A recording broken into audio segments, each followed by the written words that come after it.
నిర్గమకాండం 19వ అధ్యాయం 6-7 వచనాలు, సమస్త భూమియు నాదే కదా, మీరు నాకు యాజక రూపకమైన రాజ్యముగాను పరిశుద్ధమైన జనముగాను ఉందురని చెప్పుము. ఈ ఇశ్రాయేలుతో ఎక్కడో విన్నాం ఈ పదాల్లో, ఇప్పుడే చదివాం, ఎక్కడో వినబడ్డది సౌండ్. ఎక్కడ? 2000 సంవత్సరాల క్రితం పేతురు గారు మాట్లాడారు. మరలా ఇప్పుడు ఈ శబ్దం మనకు వినబడుతుంది. ఎక్కడి నుండి లెక్క కడితే క్రీస్తు పూర్వం 3000 సంవత్సరాల క్రితం. మారట్లేదు చూడండి. క్రొత్త నిబంధన పాత నిబంధన అన్నా నిబంధనలు మారిన వాల్యూస్ మారవు, విలువలు మారిపోవు. ఆచార సాంప్రదాయాలు మారినా దేవుని ఉద్దేశాలు మారవు. అదే అంటున్నాడు. ఆ పదాలు చదువుతాడు ఒకసారి.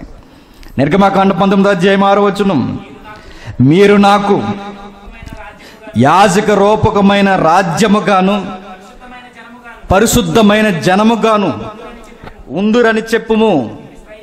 పరిశుద్ధమైన జనము, రాజ సమూహము, రాజులైన యాజక సమూహము, యాజక జనాంగము, పరిశుద్ధ జనాంగం, అదే పదాలు, అదే సెన్స్ మిస్ అవట్లేదు చూడండి. చూద్దాం ఒకసారి, దాన్ని విడదీద్దాం. సేవ అంటే ఏంటో, సేవను ఎట్లా జరిగించాలో, ఏది ప్రభువు కోరుకుంటున్నాడో, అరణ్య ప్రాంతంలో యాజకుల్ని ఏదైతే చేయమన్నాడో, క్రొత్త నిబంధన యాజకుల్ని ఏం చేయమన్నాడో ఒకసారి మూలాలకు వెళ్ళొద్దాం. యాజకుడు అన్నాడు. ఎవరట? యాజకుడు. పొడి పొడిగా చదివేసి అంటారు, ఇది యాజకుల కాలం కాదండి అన్నాడు. కనీసం మాట్లాడుతున్నప్పుడు ఆ బైబిల్ సెన్స్ మనకు తెలియదు. నిజమే, లేవీలు యాజకులు లేరు కాదంట్లా, కానీ క్రొత్త నిబంధనలో ప్రతి ఒక్కరూ యాజకుడే. ఈ యాజకత్వం మనకు అర్థం కావాలంటే పాత నిబంధన యాజకత్వం ఎంత సీరియస్గా జరిగిందో ఒకసారి మనకు తెలియాలి.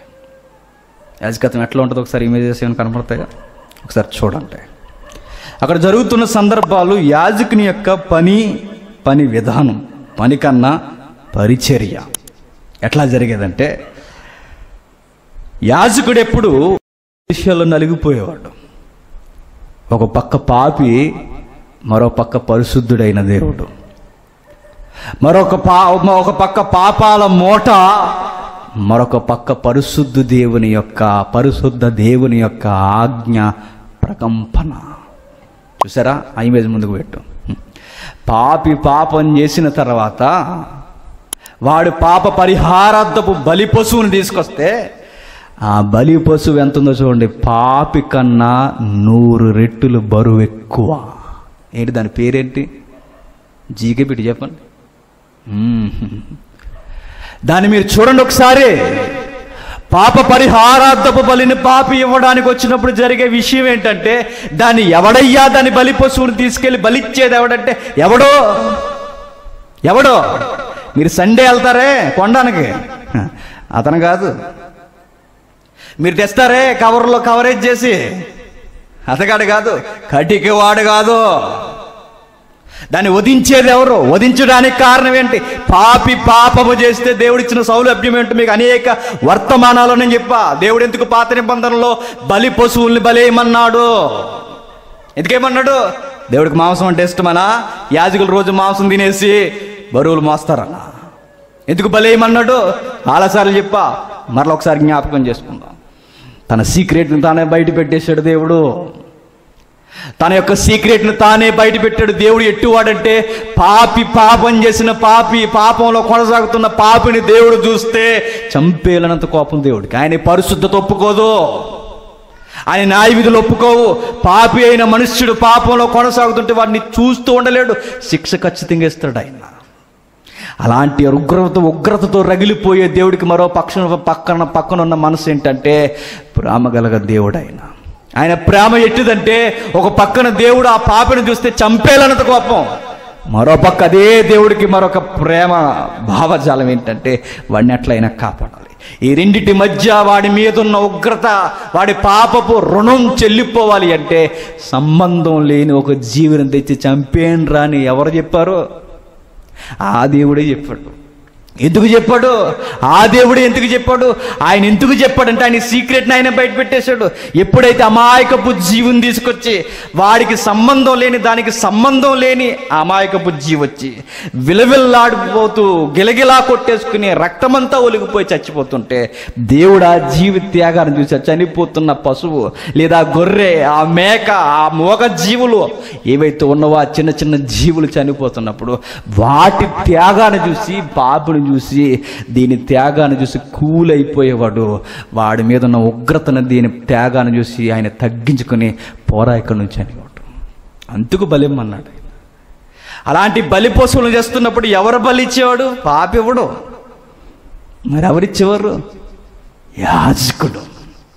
నేను అంటాను, అంత ఆకారం కలిగిన దాన్ని లొంగ తీసుకోవాలి అంటే, అంత ఆకారం కలిగిన దాన్ని లొంగదీయడం ఒక ఎత్తు అయితే, దాన్ని నిలబెట్టడం ఒక ఎత్తు అయితే, దాన్ని చంపడం ఒక ఎత్తు అయితే, చంపిన తర్వాత రక్తాన్ని పట్టుకోవడం మరొక పెద్ద సవాల్ చేసే కార్యమైతే, ఈ కొన్ని మంచివి అంతరంద్రియాలు, కొన్ని మంచివి కానివి విడదీసి దేవునికి బలివ్వడానికి కొన్ని అవయవాలు సిద్ధం చేయాలంటే ఈ లోపు ఇంత కార్యక్రమం జరుగుతున్నప్పుడు ఆ యాజకుని తెల్లని వస్త్రాలు ఏ వాసన కొడతాయో ఒకసారి చెప్పండి. రక్తపు వాసన. ఓ పక్క బలి పశువును రెడీ చేయాలి, ఓ పక్కన పాపిని జాగ్రత్తగా నిలబెట్టాలి, మరో పక్క పరిశుద్ధ దేవుడు ఏం మాట్లాడబోతున్నాడో వినాలి. ఇటు పరిగెట్టాలి, అటు పరిగెట్టాలి, పాపిని చూడాలి, పరిశుద్ధ దేవుని యొక్క ఆజ్ఞ ఎలా ఉందో ఆయన ఎప్పటికప్పుడు వింటుండాలి. ఈ లోపు బలి నైవేద్యం జరిగిస్తున్నప్పుడే ఎక్కడో దిక్కు నుండి గ్యాసో నిప్పో తెచ్చేంటంటే కుదరదు. పైనుంచి నిప్పు రావాలి, దాన్ని తగలబెట్టాలి. నిప్పులు వచ్చే టైంకి, నిప్పు అగ్ని మండే టయానికి, అగ్ని సిద్ధం చేయబడిన అగ్ని రెడీగా ఉండే టయానికి ఈయన రెడీ అయిపోవాలి. ఎంత కుమ్ములాట జరిగిపోద్ది ఎవరికి? యాజకునికి. పరిశుద్ధ జనాంగమా అనడానికి ముందు ఆయన వాడిన పదజాలం చూడండి. యాజక జనాంగమా అన్నాడు. యాజకుడు ఎంతగా నలిగిపోయాడు, ఎంతగా. అగ్ని వచ్చేసరికి ధూపార్తనలు చేత పట్టుకోవాలి, ధూపాన్ని రెడీ చేయాలి, కావలసిన సామ్రాగ్రి రెడీ అయిపోవాలి. ఒక పక్క అగ్ని, ఈ అగ్ని పడితే అగ్ని వేయకూడదు, ఏది పడితే తేవడానికి వీలు లేదు. ఆ వచ్చిన పశువు మంచిదా చెడ్డదా? మంచిదా చెడ్డదంటే అది ఎవరినైనా లవ్ చేసిందా లేదని కాదు, అది మంచిదా చెడ్డదంటే దాని అర్థం ఏంటంటే అది జబ్బుతో ఉందా, జబ్బు లేకుండా ఉంది. ఇన్ని టెస్టులు చేసుకోవాలి, ఇన్ని చేయాలి. ఆ పాపని తీసుకొచ్చి దాని తల మీద చేయి పెట్టించాలి, ఇది నరికించాలి. ఇంత బలి నైవేద్యం జరిగించిన తర్వాత రక్తపు వాసనతో ఆయన తడిసిపోయి అగ్ని దగ్గరికి వెళ్ళిపోయేసరికి అగ్ని సెగలకి యాజకుల ముఖాలు ఏమైపోయాయి చెప్పండి? వాలిపోయేవి. ఇది యాజకత్వం అంటే. ఈ సిస్టమ్ ఎప్పటి వరకు ఉంటే ఎవరైనా, నేను చెప్తున్నాను, బైబిల్ బోధించడానికి రెడీ అవుతారా? అవుతామని చెప్పండి. ఏదో తప్పించేసుకుని తిరిగేస్తాం మనం. ఈ సిస్టమ్ ఎప్పుడు లేదు కనుక నేను చెప్తున్నాను, ఇప్పుడు బలవ్వాల్సింది, నేను చెప్తున్నా బలవ్వాల్సింది బలి పశువులు కాదు. ఇక బలి అయిపోయిన యేసుక్రీస్తుని ప్రకటిస్తున్నప్పుడు ఇప్పుడు బలి అవ్వాల్సింది సజీవ యాగముగా ఎవరంటే ప్రకటిస్తున్న యాజక నువ్వు నేను. మనం బలవ్వాలి. ఈరోజు కనీసం చెమట పడుతుందండి. ఈరోజు ఈ నవతరం యాజకులకి చెమట పడుతుందా చెప్పండి? లేదు. ఈరోజు ఏం జరుగుతుంది చెప్పండి? సుఖభోగాలు ఎక్కువైపోయాయి. ఈరోజు ఏమైనా మాట్లాడితే బైబిల్తో కొలుసుకొని రా అంటే నొప్పి వచ్చేస్తుందట. నొప్పి వస్తుంది తప్పులు చేసినప్పుడు. మరి ఏమొస్తుంది? బాధ కలుగుద్ది తప్పులు చేసినప్పుడు. నీకెందుకు భుజాలు తడివేసుకుంటున్నావు? అటు ఇటు భుజాలు తడివేసుకుని వెనకెవడున్నాడు, ఎందుకు తడివేసుకుంటున్నావు? విధానాలు బాగలేదు కనుక అనరా. బయట వారిని అంటున్నప్పుడు మనలో తప్పులు ఉంటే మనల్ని అనరా? అంటారు ఖచ్చితంగా, పడాల్సిందే. నేను చెప్తున్నాను, లాజికల్ మానేసి రిఫరెన్స్ మాట్లాడండి, లాజికల్ మానేసి వాక్యాన్ని మాట్లాడుతున్నారా? అది మీ బైబిల్ వస్తే కదా మాట్లాడడానికి. అసలు బైబిల్ మీకు అర్థమైతే కదా. ఇంకా లోకం చావలా. ఇశ్రాయేల్ అట, నేను చెప్తున్నా, ఇశ్రాయేల్ అట ఐగుప్తిని వదిలొచ్చారట. ఐగుప్తి మాత్రం వాళ్ళని వదలలేదట. మన బ్యాచ్ కూడా ఎలా ఉంటుంది చెప్పనా?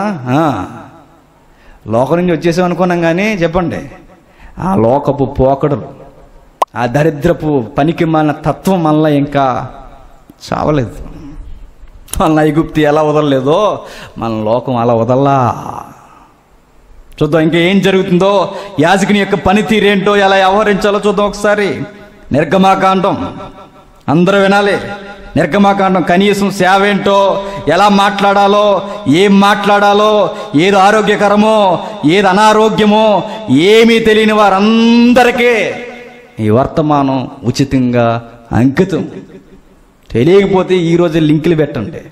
లింకులు అంటే గొడవలు పెట్టమని కాదు, ఆ యూట్యూబ్ లింక్ ఇవ్వండి, షేర్ చేయండి, వినమని చెప్పండి. ఇందులో ఏం తప్పులు ఉన్నాయో ఎదిగి చెప్పమని చెప్పండి, సరి చేసుకుంటా. తప్పులు లేకపోతే నోరు మూసుకుని ఒప్పుకొని సరి చేసుకోండి. చూడండి ఏముందో చూడండి ఒకసారి. సంఖ్యాకాండం 16వ అధ్యాయం, సంఖ్యాకాండం 16వ అధ్యాయం 41వ వచనం నుండి. సంఖ్యాకాండం 16వ అధ్యాయం 41వ వచనం నుండి. మోసే అహరోనులకు విరోధముగా సనుగుచు మీరు యెహోవా ప్రజలను చంపిదురని చెప్పి సమాజం మోసే అహరోనులకు విరోధముగా కూడిరి. వారు ప్రత్యక్షపు గుడారం వైపు తిరిగి చూడగా ఆ మేఘము దాన్ని కమ్మని. ఏం జరుగుతుందట? చనిపోయారు. ఒక బ్యాచ్ చనిపోయింది, 250 మంది బ్యాచ్. ఎవరు వాళ్ళు? కోరాహు సంతానం. కోరాహు సంతానం చనిపోయింది. సంతానం అంటే వాడిని వెంబడించిన వారు, వాడి బోధలో పుట్టిన పిల్లలు అన్నమాట వాళ్ళందరూ. వాళ్ళు చనిపోయారు. చనిపోయిన వారినట బతుకున్న వాళ్ళు ఏమంటున్నారట? అయ్యో యెహోవా పరిశుద్ధుని చంపేశారు. ఎవరినంటున్నారు? నిక్కరసగా సేవ చేస్తున్నాం. చూసారు, ఎప్పుడు ఈ మోక ఎట్లా ఉంటుందంటే, కష్టపడి సేవ చేస్తున్న వాళ్ళు ఎప్పుడు వీళ్ళకి నచ్చరు. సుఖాల్లో విర్రవీగిపోయి మరి ఆ తోడ ఎలా తెచ్చిండ్రా, మరి ఆ మసాలా ఎలా తినరా, యెహోవాకి ఇచ్చే కూడా మేము నాన్ వెజ్ స్టఫ్గా తినేస్తాం అన్న వాళ్ళు మాత్రం, ఆ ఏలి కుమార్ లాంటి వాళ్ళు మాత్రం బాగా నచ్చుతారు. ఎక్కండి, మమ్మల్ని తొక్కేయండి, మా జీవితాన్ని నాశనం చేసేయండి, మా వేల లక్షల రూపాయలు తినేయండి, మీరు సోది చెప్పి వెళ్ళిపోండి అన్న వాళ్ళు మాత్రం అంతా ఏమైపోయారు చెప్పినా బాలయ్యకి ఫ్యాన్స్ అయిపోయినట్టు అయిపోయినట్టు. అవలా కాదు చెప్పండి అంటున్నాను కాదు. కానీ ఈరోజు చూడండి, ఏ హీరో ఫ్యాన్స్ ఉన్నారుగా, బయట ఉన్న హీరోస్కి ఫ్యాన్స్ ఎలా ఉన్నారో ఈరోజు సేవకులు కూడా ఫ్యాన్స్ అట్లా ఉన్నారు.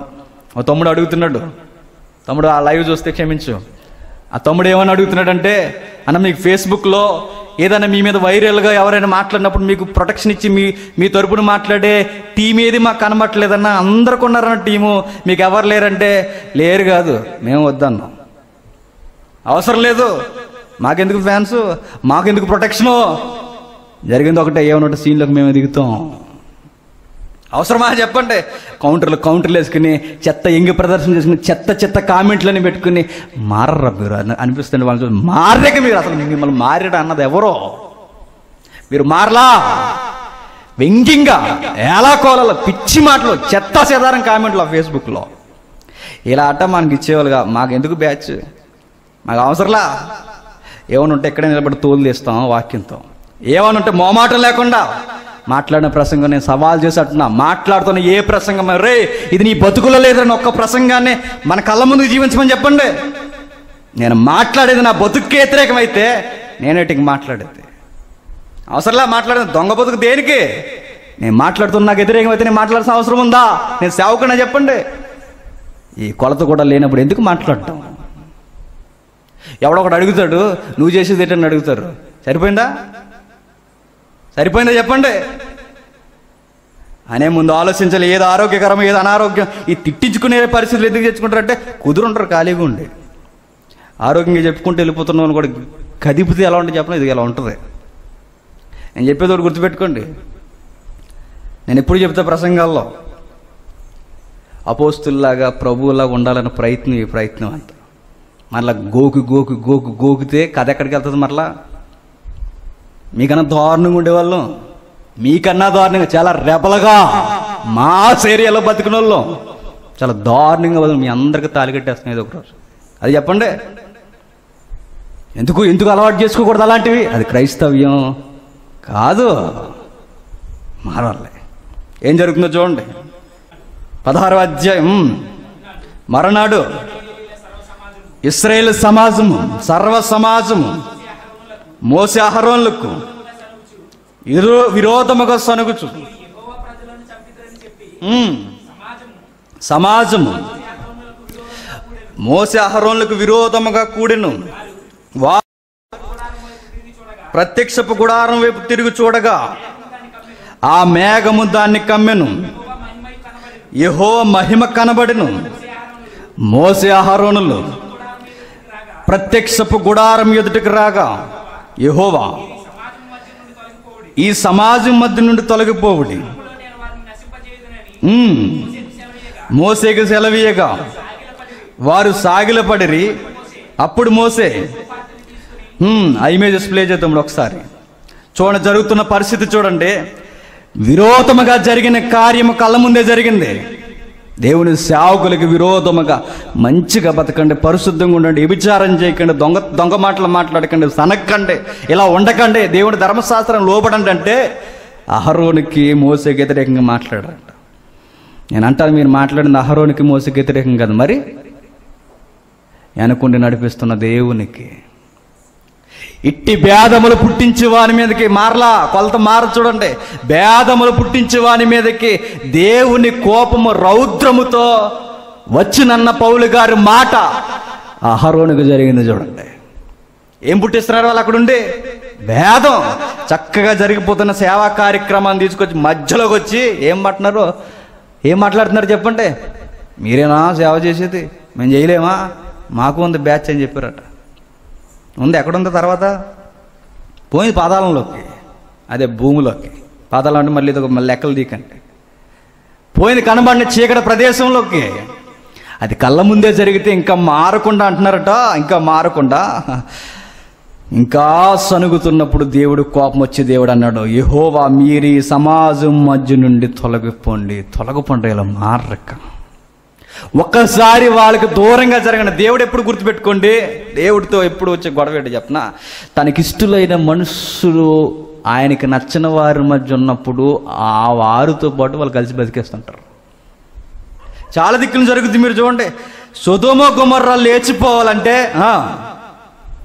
అక్కడున్న అబ్రహాము పట్టికలో ఉన్న ఎవరైతే ఉన్నారో లోతు సంతానం బయటికి రావాలి. జలప్రలయం విలయతాండం చేయాలంటే వాడ నోవహు కుటుంబం ఎక్కాలి. మీరింకా బతుకున్నారని చెప్తున్నా, నీ దొంగ బోధలు చేసే వాళ్ళందరూ మీతో పాటు ఎవరు ఉన్నారు, మీరు ఇంకా అందుకే బతుకున్నారు. వాళ్ళు ఏదో ఒక రోజు బయటకు వచ్చారో మీకు దూరం జరిగారని చెప్తున్నా, మీ దుకాణాలు ఖతం అయిపోతాయి. ఆ రోజే ఖచ్చితంగా నాశనం అయిపోతే ప్రభు అంటున్నాడు, మీరు ఈ సమాజం మధ్య నుండి తొలగిపోవుడి. క్షణములో నేను వారిని నశింపజేసేదనని మోసేకి సెలవీయగా వారు సాగిలపడి, బాగానండి, వారు సాగిలపడి దేవుని ఉగ్రత సమాజం మీదకి, అనగా అక్కడున్న వ్యవస్థ, ఇశ్రాయేలు వ్యవస్థ మీదకి వస్తున్నప్పుడు మోసే అహరోనులు సాగిలపడి, అప్పుడు మోసే అహరోనుతో చెప్తున్నాడు, నువ్వు ధూపార్తిని తీసుకొని బలిపేట నిప్పులతో నింపి ధూపం వేసి వేగముగా సమాజం వద్దకు వెళ్ళి వారి నిమిత్తము ప్రాయశ్చిత్తము చేయము. కోపము యెహోవా సన్నిధి నుండి బయలుదేరును, తెగులు మొదలు పెట్టినని అహరోనుతో చెప్పగా దేవుని కోపానికి ఏమొస్తుందట? తెగులు వచ్చేసిందట. ఆ రోజు ఇశ్రాయేలు సమాజంలో దేవుని కోపానికి తెగులు ఎప్పుడైతే వచ్చిందో చంపుకుంటూ వచ్చేస్తుంది మరణ కోసలో తెగులు. అది ఏ తెగులు అంటే ఈ రోజు నీ కరోనా కన్నా డేంజర్ అది కదా. చెప్పండి, దీనికి 14 రోజులు ఉన్న టైమింగ్, దానికి నిమిషాల్లో లేచిపోయే తెగులు అవి. దేవుడికి గుర్తుపెట్టుకోండి, ఆయన ఉగ్రత చూపించడం మొదలు పెడితే గాలి తీసుకుని కూడా చచ్చిపోతాం మనం. అది చెప్పండి, దేవుడు పెద్ద పనిష్మెంట్లు ఇవ్వాల్సిన అవసరం. మీకు మొదటి వర్తమానంలో చెప్పా, ఈ కరోనా మెసేజ్లు మనం స్టార్ట్ అయినప్పుడు పెద్ద పనిష్మెంట్ ఇవ్వాల్సిన అవసరం లేదు. ఆయన పట్టించుకోకుండా మౌనంగా ఉంటే చాలు, అదే పెద్ద పనిష్మెంట్ కదా. చెప్పండి, కయ్యేనికి పెద్ద శిక్ష ఏంటి చెప్పండి? చెప్పండి, ఆయన సన్నిధి నుండి కయ్యేని వెళ్ళిపోయి దేవుడికి దూరం అయిపోవడమే పెద్ద శిక్ష కదా. చెప్పండి, ఏదైనా వనంలో ఉన్న ఆది దంపతులకు పెద్ద శిక్ష ఏంటి చెప్పండి? దేవుడు దూరం అయిపోవడమే. సమాజానికి పెద్ద శిక్ష ఏంటంటే ఏం జరిగిపోయినా దేవుడు పట్టించుకోకుండా ఉండడమే పెద్ద శిక్ష. ఈ సెన్స్ అర్థమవుతుందా?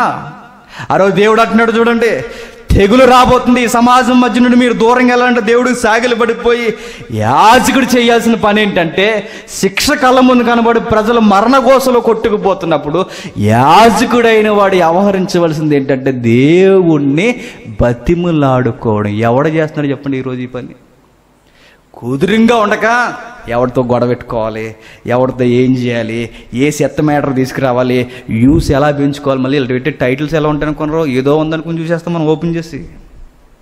ఎలా పెంచుకోవాలి, ఇలా బతికేసే వాళ్ళు ఎన్ని ఛానల్స్ లేవనుకుంటున్నారో ఇదే దిక్కుమాలిన టైటిల్ పెట్టుకుని ఎప్పుడు గొడవలు గొడవలు గొడవలు. ఒక నండం తప్ప నేను చెప్తున్నాను, ఆరోగ్యకరమైన బోధ పాపం గురించి చేయడం మీకు వచ్చా అని అడుగుతున్నా. అవి చెప్తే ఎవరు చూడరు, అవి చెప్తే ఎవ్వరు చూడరు. వీళ్ళు చెప్పేవేంటి చెప్పనా, వాడు అలాగా వీడు ఇలాగా, వాళ్ళు అలా చేశారు, ఈ కార్యం ఇది.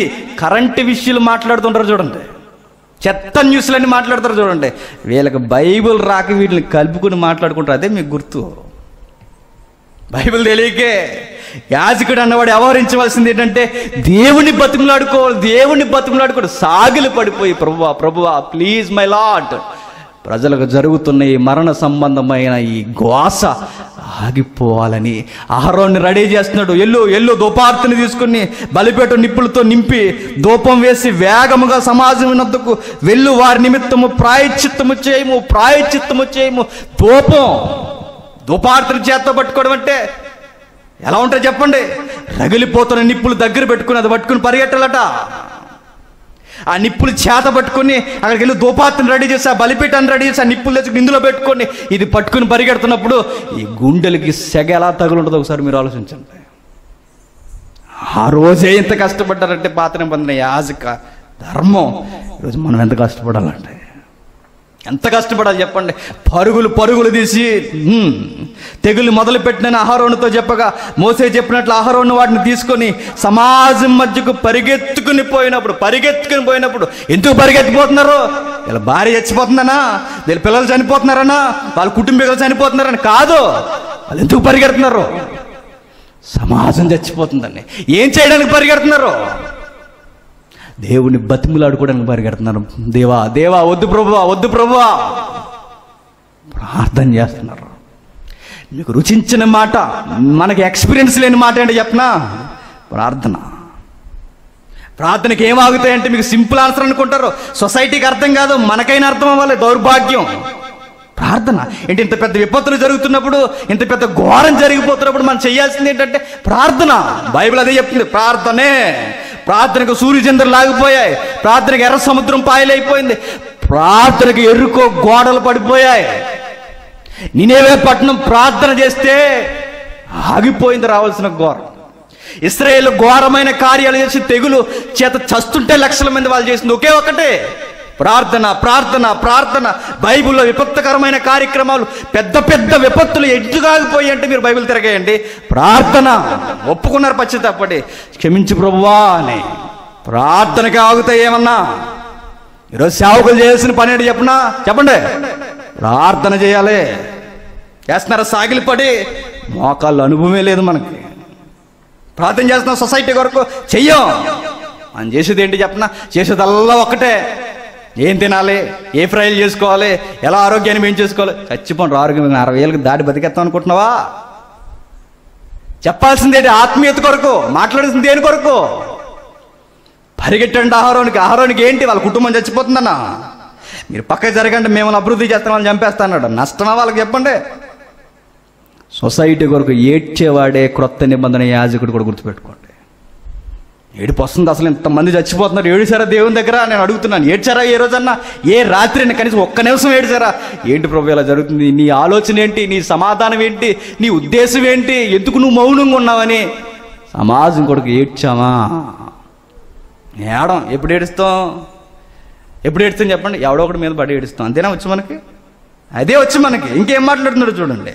జనముల మధ్యకు పరిగెత్తుకుని పోయినప్పుడు తెగులు జనుల్లో మొదలుపెట్టి ఉండెను. కాగా అతడు ధూపము వేసి ఆ జనుల నిమిత్తము ప్రాయశ్చిత్తము చేసిన ధూపము వేసి ఎవరికి ధూపం వేసి? వ్యాధికి ధూపం వేసి కాదు. వ్యాధికి ధూపం. ఇట్లా ధూపం అంటే దేని గుర్తు? ఇది కూడా తెలియదు మన భక్తాజ్ గ్యాజర్స్కి. తెలుసా చెప్పండి? ఇది కూడా తెలుసా? ధూపం దేనికి గుర్తు? చూద్దాం, కిందకి వెళ్ళిపోయిందా? టెక్స్ట్ పూర్తయిన తర్వాత వెళ్దాం.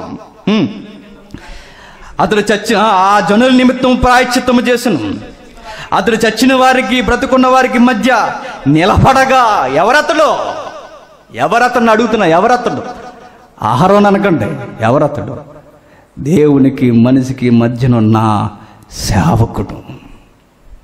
సేవకుడు నిలబడిపోయాడట. వెళ్ళి ఆ మాట, ఆ నిలబడిన తత్వం ఎలా ఉందో చెప్పనా? ప్రభువా, ముందు నన్ను చంపేసి నన్ను చంపేయాలి, నన్ను చంపే ప్రభువా, నన్ను చంపిన తర్వాత వెనకున్న జనాంగాన్ని చంపే. ప్రజల కొరకు చావుకి ముందుకు వచ్చేవాడు ఎవరు చెప్పండి? యాజకుడు.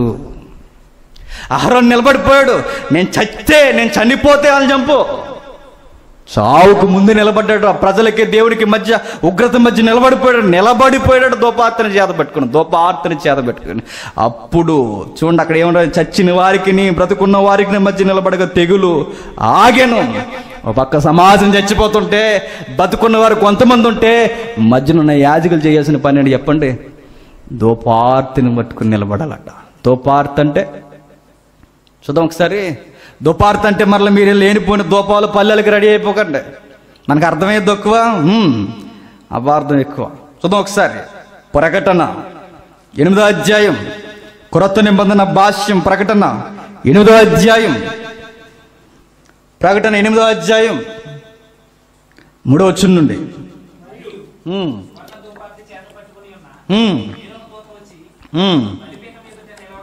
బలిపీఠం ఎదుట నిలవగా, సింహాసనం ఎదుట పరిశుద్ధులందరి ప్రార్థనలతో కలుపుటకై అతనికి బహుదూప ద్రవ్యములు వేయబడిను. పరిశుద్ధుల ప్రార్థనలతో కలిసి దూత చేతిలో నుండి పైకి లేచి దేవుని సన్నిధికి చేరను.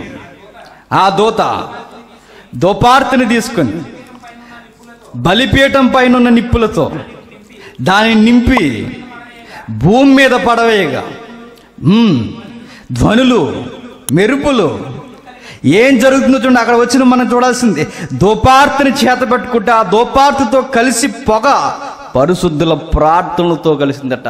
దోపార్తిని దేనికి గుర్తుగా బైబిల్లో మీరు కలిపితే కనబడుతుందంటే ప్రార్థనకి గుర్తు. పొగ ఎలా అయితే పైకి లేస్తుందో నీతిమంతుని విజ్ఞాపన కూడా పరమునకు అలా లేస్తుందట. చూడండి, ఇంకా మీకు బాగా అర్థం కావాలంటే లూకా సువార్త వద్ద మరలా ఒకసారి ప్రకటన గ్రంథానికి. లూకా సువార్త 1వ అధ్యాయం. యాజకులు చేస్తున్నప్పుడు ప్రజలు చేసి ఒకసారి చూద్దాం. లూకా సువార్త 1వ అధ్యాయం, లూకా సువార్త 1వ అధ్యాయం 8వ వచనం నుండి.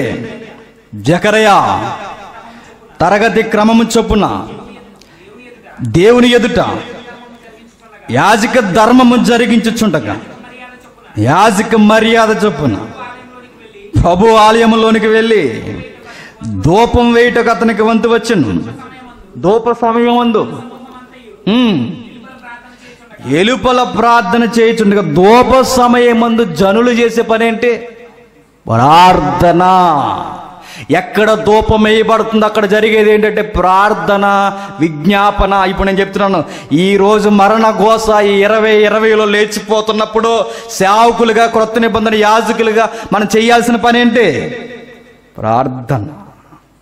దోపార్తిని చేత పెట్టుకున్న రోజు అహరోను ఎలా అయితే ఆపాడో, ఈరోజు సేవక గణాంగం చేయాల్సింది నీ సంఘం మీదకి, నీ కుటుంబం మీదకి. ఇలాంటి ఘోష రాబోతుందేమని నువ్వు ముందే జాగ్రత్త పడి, వచ్చినా రాకపోయినా మనం చేయాల్సిన బాధ్యత ఏంటంటే ప్రార్థన ధూపాన్ని పట్టుకుని నిలబడిపోవాలట. అసలు ప్రార్థన అంటేనే మనకి బోరింగ్ సబ్జెక్ట్ అదంతా కదా. చెప్పండి, ప్రార్థన అండి, మరి ప్రార్థన చేసే సేవకులు లేరు, ప్రార్థన చేసే విశ్వాసులు లేరు. అంత ఎలా ఉందో చెప్పినా రెడీమేడ్ ఫుడ్ ఈరోజు అంత ప్రార్థన కూడా. మరొకటి ఆధారానికి ప్రకటన 5వ అధ్యాయం, ప్రకటన 5వ అధ్యాయం, ప్రకటన 5వ అధ్యాయం 8వ వచనం. ఆయన ఆ 4 జీవులు ద్రవ్యములతో నిండిన సువర్ణ పాత్రలు పట్టుకొని ఉన్న ఆ 24 పెద్దలను ఆ గొర్రె పిల్ల ఎదుట సాగిలపడిరి. ఈ పాత్రలు పరిశుద్ధుల ప్రార్థనలు, పరిశుద్ధుల ప్రార్థనలు. ధూపార్తులు ఏంటి? ప్రార్థన. ఇప్పుడు అహరోను పట్టుకుని నిలబడింది ఏంటి చెప్పండి? ప్రార్థన ధూపంతో నిలబడటం. ఈరోజు మనం చేయాల్సింది, మనం అనుకోవచ్చు అది సింపుల్ ఆన్సర్లో ఉండొచ్చు, ఇంత ఘోరం జరిగిపోతుంటే దీనికి మెడిసిన్ ఏంటంటే బైబుల్ కొలతలో నువ్వు చెప్పాల్సింది చెప్పు, ప్రార్థన. దీనికి మెడిసిన్ టీకా, ఇంకా అవి బయట చెప్తారు. మనం చెప్పాల్సింది ఏంటి చెప్పండి? మనం చెప్పాల్సింది ఏంటి చెప్పండి? మనం చెయ్యాల్సింది ఏంటంటే దీనికి మెడిసిన్ ఒకే ఒక్కటి, దేవుని దగ్గర ప్రార్థన. ఇవి ఎక్కవాలండి ఆత్మ సంబంధమైన వారికే అర్థమవుతాయి. శరీర సంబంధులకు అర్థమయ్యేది ఏంటంటే చెప్పండి, అది ఎప్పుడు వస్తుందా? వస్తుందిలే.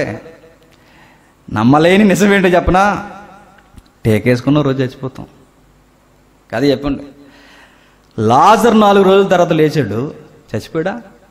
చనిపోతాడు. యేసుక్రీస్తు వారి చేత కళ్ళు తెచ్చుకున్నారు, చచ్చిపోయారా? చనిపోతారు. యేసుక్రీస్తు వారితో పాటు అనేకుల పరిశుద్ధుల శరీరాలు లేచాయి, బతుకున్నారా? చనిపోయారు.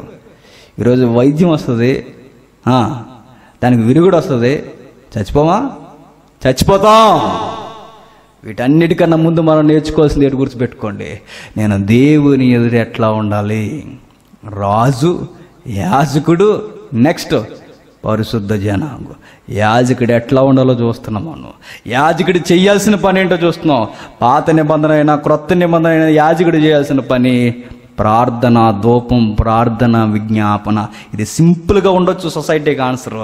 ఇదే ప్రతి దానిని నిలిపివేసే కార్యము. మరొకటి 141 కీర్తన, 141వ కీర్తన, 141వ కీర్తన 2వ వచనం, 141వ కీర్తన 2వ వచనం. నా ప్రార్థన ధూపం వలను నేను చేతులెత్తుట, సాయంకాలం నైవేద్యము వలెను నీ దృష్టికి అంగీకారమగును గాక. ఏటట నైవేద్యము? నా ప్రార్థన ధూపము అన్నాడు. ప్రార్థన ధూపం. ప్రార్థన సింపుల్గా అనుకుంటా, ఏంటి ఇంత పెద్ద ఎపొత్తుకి ఆగిపోవడానికి దేవుడి ముంగిట చెయ్యాల్సింది ఏంటంటే బలి కాదట, మరి నైవేద్యాలు కాదట, మరి ఇరిగి నలిగిన హృదయాన్ని తెచ్చి సాగిలు పడిపోయి బతిములు ఆడుకున్నాం, దేవా క్షమించవయ్యా అని బతిములు ఆడుకోవడం, అదేనంట పరిచర్య.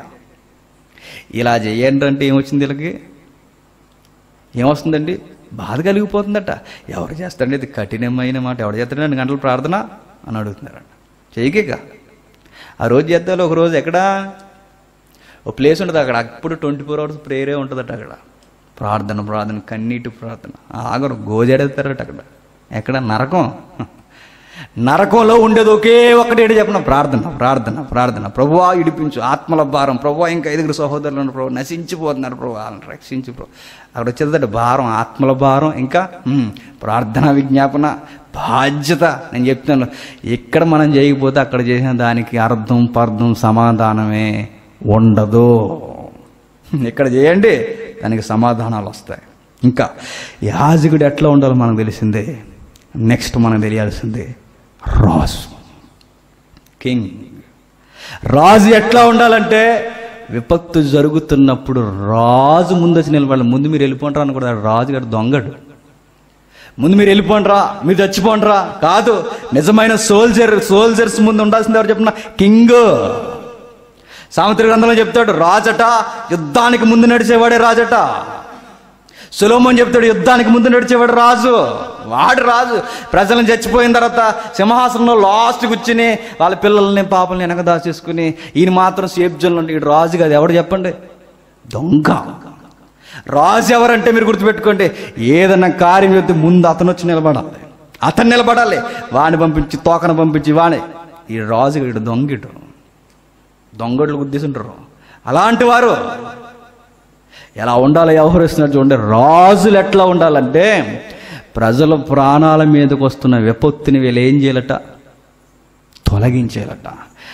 రాజరికం కనబడుతుందో లేదో ఆహారంలో చెప్పండి.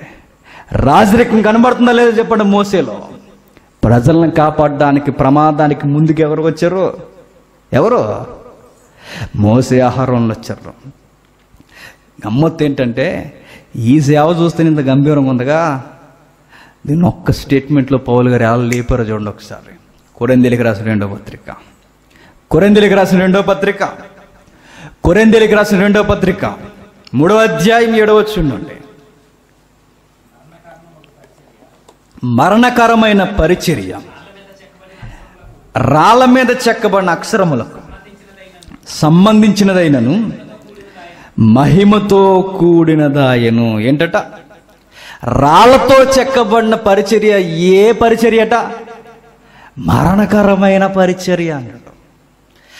ఆ రాజులు మీరు గుర్తుపెట్టుకోండి, కొన్నిసార్లు ప్రజల ప్రాణాలు కూడా బలితీశారు. ఏ రాజులు? పాత నిబంధన రాజుల సమూహం. ఎవరో రాజులనగా మీరు మళ్ళీ హిజ్కియా, దావీదు అక్కడికి వెళ్ళిపోకండి. మనం మాట్లాడేది యాజకులైన, రాజులైన, పరిశుద్ధులైన ఈ మధ్యవర్తుల సమూహాన్ని గురించి మనం మాట్లాడుతున్నాం. మీకు గుర్తుందో లేదో, అహరోను ఆధ్వర్యంలో సేనాయి పర్వతం మీద మోసే పైనప్పుడు ధర్మశాస్త్రాన్ని ఇచ్చుకుంటున్న టైంలో పలకలు తీసుకుని కిందికి వచ్చే సమయానికి జరిగిన కార్యం ఏంటి? ఎగిరేస్తున్నారు. ఎవరు? సంఘం. ఎవరేంటి? ఎగిరేస్తున్నారు. మామూలుగా కాదు, రెడీ చేసేసుకున్నారట. అప్పుడు జరిగిన కార్యం ఏంటో ఒకసారి చూద్దాం. నిర్గమాకాండం 32వ అధ్యాయం, నిర్గమాకాండం 32వ అధ్యాయం 28వ వచనం. నిర్గమాకాండం 32వ అధ్యాయం 28వ వచనం. లేవీయులు మోసే మాట చొప్పున చేయగా ఆ దినమున ప్రజలలో ఇంచుమించు 3,000 మంది చనిపోయారు. మరణకరమైన పరిచర్య. మీరు చూడండి, పాత నిబంధన పరిచర్య ఆలోచిస్తుంటేనే ఇంత గంభీరంగా ఉంటే, ఆ రోజు విరోధులైన వారు ఏమయ్యారట? 3,000 మంది చచ్చిపోయారట. ఆత్మ సంబంధమైన పరిచర్య ఎంత డిఫరెంట్ అంటే గుర్తుపెట్టుకోండి, 3,000 మంది రక్షణతో పరిచర్య స్టార్ట్ అయింది. ఏది? క్రొత్త నిబంధన పరిచర్య. ఆ రోజు ధర్మశాస్త్రం వచ్చినప్పుడు 3,000 మంది చచ్చిపోయారు. పరిశుద్ధాత్ముడు క్రొత్త నిబంధన సేవా కార్యక్రమంలో 3,000 మంది మారిపోయారు. ఇది ఎలా ఉందో చెప్పనా? ఇది రాజరికం. ఏలియా కానీ, ఎలీషా కానీ, ప్రవక్తలు కానీ, మాంత్రికులను, చిల్లంగితనం గల వారిని కానీ, ఐగుప్తీలు విద్య ఎంబడించిన వారిని కానీ, ప్రజలు మాయ మంత్రాల చేత సోది చెబుతూ బతుకుతున్న వాళ్ళందరినీ ఏం చేశారంటే చంపించేశారు. క్రొత్త నిబంధన పరిచర్య రాజరికం ఏం చేసింది చెప్పనా? మాంత్రికులను కూడా ఏం చేసింది? మార్చేసింది. మాంత్రికులను చనిపోవాలని కోరుకునే కొత్త నిబంధన పరిచర్య. మీరు చూడండి, పౌలు గారు కానీ, పేతురు గారు కానీ, యోహాను కానీ మాంత్రికులను కూడా ఏం చేశారంటే మార్చేశారు. ఆ రోజు ఏం చేశారు? చంపేశారు. సోది చెప్తున్న వారిని, సోది చెప్పే స్త్రీలను, అబద్ధపు కార్యములు చేసి ప్రజలను మభ్య పెట్టేవారందరిని ఆ రోజు చంపేశారు. క్రొత్త నిబంధన సేవా కార్యక్రమం, ఆత్మ కార్యములు ఏం చేశాయంటే వారిని మార్చి బాప్తిసం ఇచ్చేశారు. రాజు ఎట్టివాడు చెప్పనా? బాగా గుర్తుపెట్టాను. రాజు అంటే ఎలా ఉన్నా చెప్పనా? సగం మందిని చంపేసి సగం మంది బతికించేవాడు రాజు కాదు. రాజు ఎట్టివాడు చెప్పనా? సీన్లోకి వెళ్ళిపోయి ఎవరైతే శత్రువులు ఉన్నారో మెయిన్ శత్రువును పక్కకు దోచేసి అక్కడ ఉన్నవారు కూడా ఏమీ కాకుండా వారిని కూడా ప్రేమతో ఎవడైతే గెలుచుకుని వచ్చేస్తాడో వాడే రాజు. రాజులైన యాజక సమూహం చేస్తున్న చూడండి, రాజుల వాళ్ళు మాంత్రికులు మారిపోయారు, వ్యభిచారులు మారిపోయారు, దొంగలు మారిపోయారు. పాత నిబంధనలో వ్యభిచారం రాళ్ళు ఇచ్చి కొట్టి చంపేశారు. పాత నిబంధనలో అబద్ధ సాక్షులను వెలివేసేశారు. పాత నిబంధనలో మాంత్రికుల్ని దులుమాడేశారు. రాజు హిజ్కియా కాలంలో కానీ, దావీదు కాలంలో కానీ, సౌలు కాలంలో కానీ ఊరికి బయటికి గెంటి వేశారు. క్రొత్త నిబంధనలో పౌలు వెళ్ళిన, పేతురు గారు వెళ్ళిన అక్కడ ఉన్న మంత్ర విద్య చేత దయ్యాలు పట్టి పీడం పడుతున్న వారిని కూడా మార్చేశారు. మాంత్రికులు కూడా మారిపోయి యేసుక్రీస్తుకు మహిమ కలుగును గాక అన్నారు. ఏది రాయల్ లుక్ చెప్పండి? క్రొత్త నిబంధన యాజకత్వం. రాయల్ లుక్ అంటే రాయల్ సూట్ వేసుకుని రావడం కాదు. రాయల్ లుక్ అంటే వేసుకోవద్దని చెప్పట్లా, వేసుకోండి. మళ్ళీ ఇది ఒక గోల. వేసుకోవద్దని చెప్పట్లా, వేసుకోండి. రాయల్ లుక్ ఏంటి చెప్పిన? పరలోకపు దృష్టికోణంలో మనం అనేక మందిని ఎప్పుడైతే మారుస్తున్నామో అక్కడ ఎలా మనం కనబడతామంటే రాజుల సమూహంగా మనం కనబడతాం. దేవుని దృష్టికి మనం ఎలా కనబడతామంటే సైన్యములకు అధిపతి అయిన రాజుకి సంతానముగా ఈ భూమి మీద మనం పిలువబడతాం. అది మనం చేయాల్సిందే. ఈ తత్వం వీళ్ళకి ఎలా వచ్చిందంటే, వీళ్ళందరికీ మెయిన్ కింగ్ ఒకరు ఉన్నారు. ఎవరైనా మెస్సయ్య. ఆయన ఏం చేశాడు? ప్రజలందరినీ కాపాడడానికి సింహాసనం దిగిపోయి భూమి మీదకి వచ్చేసి, తన సుఖాన్ని వదిలేసి భూమి మీదకి వచ్చేసి, ఆకలి దప్పులతో రాజే ఈ పాడుబడిపోయిన ఈ భయంకరమైన ఈ బురదలాంటి ఈ మట్టి లోకానికి వచ్చేసి అన్ని వదిలేసుకుని ప్రజలను రక్షించడానికి ఆయనే ఈ యుద్ధ వాతావరణంలో చచ్చిపోయాడు. ఆయన ప్రజలు ఈ రాజును చూసి రాజుల సమూహం నేర్చుకుంది. రాజు అంటే ఎట్లా ఉండాలంటే ఆ శత్రువును కూడా మార్చేలా ఉండేవాడే రాజు. రాజులైన యాజక సమూహం. ఆ రాజు నా కొరకు ఏం చేశాడంటే సింహాసనం వదిలి వచ్చేసాడు. ఆయన నా కొరకు నన్ను మార్చడానికి ఆయన అన్ని అధికారాన్ని పోగొట్టేసుకున్నాడు. భూమి మీద దానికి ఇవ్వబడిన అధికారాలు కూడా ఎలా ఉపయోగించాడు చూడండి ఆ రాజు. అది రాజరికం అంటే 17వ అధ్యాయం యోహాను సువార్త. ముగించుకుందాం. యోహాను సువార్త 17వ అధ్యాయం మొదటి 2 వచనాలు. యోహాను సువార్త 17వ అధ్యాయం మొదటి 2 వచనాలు. యేసుక్రీస్తు వారు ఈ మాటలు చెప్పి ఆకాశం వైపు కన్నులెత్తి ఇట్లా నేను, తండ్రి నా గడియ వచ్చి ఉన్నది, నీ కుమారుని నిన్ను మహిమపరచినట్లు నీ కుమారుని మహిమపరచుము. ఆయన నిత్య జీవం అనుగ్రహించినట్లు సర్వ శరీరుల మీదను ఆయనకు అధికారం ఇచ్చితివి. అద్భుతీయ సత్యదేవుడు అయిన నిన్ను పంపిన యేసుక్రీస్తుని ఎరుగుటే నిత్య జీవం. ఆయనకి ఇచ్చిన అధికారాన్ని ఏం చేశాడట? బైబిల్ ఎంత క్లియర్గా ఉందో చూడండి. మనకిస్తున్న అధికారాలు, మనకిచ్చిన అధికారం దేనికి చెప్పండి? మనకిచ్చిన రక్షణ భాగ్యం రేటు కట్టడానికి కాదు. మనకిచ్చిన రక్షణ భాగ్యం ఎదుటోని తక్కువ చేసి మాట్లాడడానికి కాదు. మనకిచ్చిన రక్షణ భాగ్యం, అధికారం దేనికి చెప్తున్నాడు చూడండి. తండ్రి నా గడియ వచ్చి ఉన్నది, నీ కుమారుని నిన్ను మహిమపరచినట్లు నీ కుమారుని మహిమపరచుము. నీవు నీ కుమారునికి ఇచ్చిన వారందరికీ ఆయన నిత్య జీవం అనుగ్రహించినట్లు సర్వ శరీరుల మీద ఆయనకు అధికారం ఇచ్చింది. రాజుకి అధికారం ఇస్తే ఆ రాజు చేసింది ఏంటట? అనేకులకు నిత్య జీవం అనుగ్రహించాడు. మనకి ఎందుకు అధికారం ఇచ్చాడు? సేవకుడిగా. మనకెందుకు యాజకుడికి అధికారం ఇచ్చాడు? అనేకులను నిత్య జీవం వైపుకి నడిపించడానికి. ఈరోజు అధికారాలు ఎలా ఉపయోగపడుతుందో చెప్పండి. బాస్ అయిపోయారు ఈరోజు సేవకులు ఏమైపోయారు చెప్పండి? బాసులు. వాళ్ళు సంఘాల్లో వాళ్ళు ఏది మాట్లాడితే అది, వాళ్ళ మాట జవదాటకూడదు, వాళ్ళు చేసిన తప్పులు ఎదురు జీవించకూడదు, వాళ్ళందరినీ తిడతారు, వాళ్ళని ఎవ్వరు ఏమనకూడదు, అందరు తప్పులు ఎత్తి చూపిస్తారు. మీ వైపు కూడా తప్పు ఉందంటే ఏమిరా మాట్లాడుతామని అడుగుతారట. ఇదా చెప్పండి. అధికారాలు ఎందుకు ఇవ్వబడ్డాయి అంటే అనేకులను నిత్యజీవం వైపుకి నడిపించడానికి. ఇది సేవాతత్వం. మాట్లాడుకుంటా పోతే నేను చెప్తున్నా తెల్లవారుతుందేమో సేవను వచ్చి. ఇది కదా మనం నేర్చుకోవాల్సిందే. ఇప్పుడు చదవండి. యేసుక్రీస్తు వారు ఏదైతే చెప్పారో వాళ్ళకి అర్థం కాలేదట. ఎవరికి? పరిసయ్యులకి, సద్దుకాయులకి. వాళ్ళకి అర్థం కానిది ఏంటంటే లేఖనం తెలియలేదు, దేవుని శక్తి తెలియలేదు. మనకెందుకు అర్థం కావట్లేదంటే పరిచర్య, లేఖనం తెలియదు, దేవుని శక్తి తెలియదు. లేఖనం తెలిస్తే పరిచర్య అర్థమవుద్ది. పరిచర్య చేస్తే దేవుని శక్తిని ఎలా పొందుకోవాలో ధూపం పట్టుకుని రెడీ అవుతాం మనం. దేవా కరుణించవయ్యా అని. ఈ రెండు, దేవుని శక్తి ఎట్లా ఉంటుందంటే ఇలాంటి ఉగ్ర రూపాలు 100 రెట్లు పెట్టిరేగిపోయిన సొసైటీ మీదకి ఆయన ముందు మనం సాష్టాంగపడిపోయి క్షమించు ప్రభువా అని అడిగితే ఆయన మహాశక్తిని మనం ఆ రోజు చూడగలం. ఎలా ఆగిపోయిందంటే ఆగిపోతే, ఎలా జరిగిందంటే జరుగుద్ది. ఆ రోజు మనం నోరు ఒప్పుకోవాల్సిన మాట ఇది కేవలం దైవ కార్యమే అని. స్టేట్మెంట్లు ఇచ్చారుగా మెగాస్టార్ గారు కానీ మహేష్ బాబు గారు కానీ స్టేట్మెంట్లు ఇచ్చారు. ఏమని? దేవుడు కలగజేసుకుంటే తప్ప ఈ సొసైటీని ఎవ్వరూ కాపాడలేరని.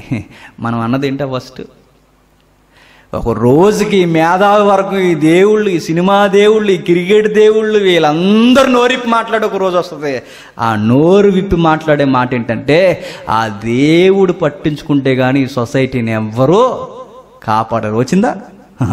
వస్తుంది. ఇది పెద్ద విపత్తు ఏం కాదు, నేను చెప్తున్నా. ఇది పెద్ద విపత్తు ఏమీ కాదు, ఇది ఒక ఛాయారూపం. జస్ట్ దీన్ని ఏమంటారంటే జస్ట్ ట్రైల్ అన్నమాట, టీజర్. ఇంకా రాబోతుంది. ఇంకా వస్తుంది, ఇంకా దారుణమైన పరిస్థితులు. నేను చెప్తున్నాను, తుమ్ముతేనే ముట్టుకుంటేనే అయిపోయే రోజులు కదా. ఆ రోజు ఎలా ఉంటే చెప్పినా చూస్తే చచ్చిపోయే రోజులు కూడా వస్తాయేమో. ఎవరా హీరో గారు అనేవారు, చూడకరా కళ్ళు కళ్ళెట్టి, అవి కూడా వస్తాయి. చచ్చిపోతాం ఆ రోజు. కళ్ళలో కళ్ళు పెట్టి చూసినా చచ్చిపోతాం. సరదాగా మనం ఏం చేసినా చచ్చిపోతాం. గాలి పీల్చుకుని చచ్చిపోయే రోజులు కూడా వస్తాయని ప్రకటన గ్రంథంలో లేదా చెప్పండి. అలాంటి రోజులు వస్తాయట. ఇలాంటి మధ్య సేవకులుగా మనం చెయ్యాల్సింది ఏంటంటే, నేను మొత్తుకునేది అదే, చెయ్యాల్సింది ఏంటంటే ధూపార్తిని చేతపట్టుకుని మనం చెయ్యాల్సింది ప్రార్థన విజ్ఞాపన చెయ్యాలి. ఇదే పరిచర్య. ఇది చేయమని చెప్పడం తప్ప, ఇలా చేయమని అనడం తప్ప. అర్థమవుతుందండి ఏం జరుగుతుందో చూడండి. పేతురు రాసి ముగించుకుందాం. పేతురు రాసిన మొదటి పత్రిక 2వ అధ్యాయం, పేతురు రాసిన మొదటి పత్రిక 2వ అధ్యాయం 9వ వచనం నుండి ముగించుకుందాం. అయితే మీరు చీకటిలో నుండి, చీకటిలో నుంచి పాపంలోంచి మనం ఎందుకు వచ్చామంటే, ఆశ్చర్యకరమైన తన వెలుగులోనికి మనం ఎందుకు వచ్చామంటే, మనల్ని పిలిచిన వాడు ఒక ఆయన ఉన్నాడు. ఆయన ఎలా పిలిచాడు మనల్ని? ఆకాశానికి భూమికి మధ్య చేతులు 2 చాపి మనల్ని పిలిచాడు ఆ రక్షణ భాగ్యంలోని కృపలోనికి. వచ్చిన మనం చేయాల్సింది ఏంటంటే ఆయన గుణాతిశయములను ప్రచురము చేయాలి. దైవత్వం యొక్క కార్యక్రమాలు మనం ప్రచురం చేయాలి. మన సువార్త చేయాలి, మన సువార్తే చేయాలి. మన సత్యమే మాట్లాడాలి. సత్యమును గూర్చే మన నోరిప్పి మాట్లాడాలి. సోది మాట్లాడకూడదు. అందుకే మనం సేవ చేయడానికి వచ్చాం. అందుకే మనం మాట్లాడాలి. అదే మనం చేయాల్సిన కార్యక్రమం. ఇది కూడా అర్థం కాక దీనికి కూడా వంకలు పెట్టి మేము పరిచర్య ఇంకా ఎరగదీసేస్తాం వేరే రకంగా అంటే ఇంక మిమ్మల్ని ఎవడో బాగు చేయలేడు. నేను ఒక్కరిని ఉద్దేశించి అంటట్లా, ఈరోజు ఇదే ట్రెండ్ జరుగుతుంది కనుక అందరిని ఉద్దేశించి అంటున్నా. లేదు దీనికి కూడా అడ్డగోలుగా కమ్మల గట్టను ప్రారంభించారా? నేను చెబుతా మీ పని ఖచ్చితంగా. నేను ముఖాముఖిగా చెప్తున్నా, మీరు ఎంత అరుస్తారో బైబిల్ని పట్టుకుని అంత ముందుకు మీ మీదకి వస్తా. బైబిల్ రెఫరెన్స్తో మీ మూతుల మీద కొట్టకపోతే అడగండి. మీరు ఎంత అడ్డగోలు పోతో ఎంతమందిని పాడు చేస్తారో మాట్లాడకపోతే నేను చెప్తున్నా, నేను దేవుని బిడ్డనే కాదని నిరూపించుకుంటా. ఇది సవాల్ కాదు, జరుగుతున్న ఘోరం ఇలా జరిగిపోతూ ఉంటే మీరు సర్టిఫికేట్లు ఇవ్వాల్సిన అవసరం లేదు. జరగాల్సిన నష్టాన్ని కొంతైనా సంఘానికి జరగకుండా ఆపాలి. సొసైటీలో ఎన్నో జరుగుతాయి, మనం చూడాల్సింది సంఘాన్ని. అది మనం చేయాల్సింది. నెక్స్ట్ 3వ పాయింట్ ఉంది. రాజులు అయిపోవాలంటే, యాజకులు అయిపోవాలంటే, ఈ 2 అవ్వాలంటే క్వాలిఫికేషన్ ఏంటో చెప్పనా? పరిశుద్ధత ఉండాలట. పరిశుద్ధత అంటే ఇక్కడ నేను ప్రసంగం చేసి లేటెస్ట్ మూవీస్ సెల్ ఫోన్లో చూసేయడం కాదు, అది కాదు పరిశుద్ధత. అప్డేట్ మూవీస్ అన్నీ నువ్వు తెలుసుకోవడం కాదు, అది కాదు పరిశుద్ధత. పరిశుద్ధత అంటే ఈ చెత్త చెదారం ఇవన్నీ చెవులు పెద్ద చేసి వినడం కాదు పరిశుద్ధత అంటే. పరిశుద్ధత అంటే ఏంటో చెప్పనా? ప్రభు చిత్తాన్ని మాత్రమే జరిగించడం, ఆయన చిత్తానికి వ్యతిరేకంగా ఏది చేయకపోవడం, ఆయన కొడతాడో తిడతాడని భయపడిపోవడం కాదు, ఆయనకు నచ్చదు, ఆయన నేను బాధ పెట్టలేదని పాపం చేయకుండా బతకడం పరిశుద్ధత. ఆ పరిశుద్ధత ఎట్లా వచ్చిందంటే నేను సంపాదించుకుంటూ వచ్చింది కాదు, ఆయన కృప వల్ల నాకు వచ్చింది. దాన్ని కాపాడుకోవడమే పరిశుద్ధత. పరిశుద్ధత ఉన్నవాడే యాజకుడు, పరిశుద్ధత ఉన్నవాడే చెప్పండి రాజు. పరిశుద్ధత లేనివాడు యాజకుడు కాదు, పరిశుద్ధత లేనివాడు రాజు కాదు. ఈ 2 లేనివాడు, ఈ 3తో కలపబడినవాడు నేను చెబుతున్న వాడు సేవకుడే కాదు. అట్టి వారిని వెంబడిస్తున్న వారు ఎవరంటే భజన బ్యాచ్ అన్నమాట. ఆయన ఏం చేసినా వాళ్ళదండి. అలా వచ్చి 4 డైలాగులు చెప్తే మాకు జై అన్నారట ఎవరో, అలా అన్నమాట. జై కొట్టేవాళ్ళు ఉంటారు అన్నమాట. ఏం చేయడం వల్ల ఆయన 5 పెళ్ళిళ్ళు చేసుకున్నా పర్లేదు, 5గురితో తిరిగినా పర్లేదు, దొంగతనాలు చేసినా పర్లేదు, అబద్ధాలు ఆడినా పర్లేదు, అడ్డగోలుగా 1000 రూపాయలు ఇచ్చిండన్నా పర్లేదు, మీకు మీటింగ్ రావాలంటే ఎంత ఉండాలని అడిగినా పర్లేదు, ఏమన్నా పర్లేదు. ఆయన వాయిస్ బాగుంటుందండి, ఆయన ప్రసంగం బాగుంటుందండి, అది చాలు మాకు అంతే. మీరు ఎలా ఉంటే వాళ్ళు మారరో నేను చెప్తున్నాను. మీరు మారకపోతే నేను చెప్తున్నా, మరలా మార్టిన్ లూథరన్ లాంటి వారిని దేవుడు ఖచ్చితంగా పుట్టిస్తాడు. ఒక్కడ చాలు మార్టిన్ లూథరన్ లాంటి వాడు మీ అందరిని దులిమాడడానికి. ఆ ఒక్కడు దేవుడు తీసుకొస్తాడు, వస్తారో ఆ నమ్మకం నాకుందే. వచ్చేలా అనేకులు ప్రార్థన కూడా చేస్తున్నారు. మారండి. సేవ అంటే ఏంటంటే విజ్ఞాపన చేయడం. ఈ పరిస్థితుల్లో, ఈ రోజుల్లో, ఈ ఘోరమైన పరిస్థితుల్లో మనం చేయాల్సింది ప్రార్థన, ప్రార్థన, ప్రార్థన. ప్రార్థన ఈ పరిస్థితుల్ని ఆపుద్ది. ఇక ఏది ఈ పరిస్థితుల్ని ఆపలేదు.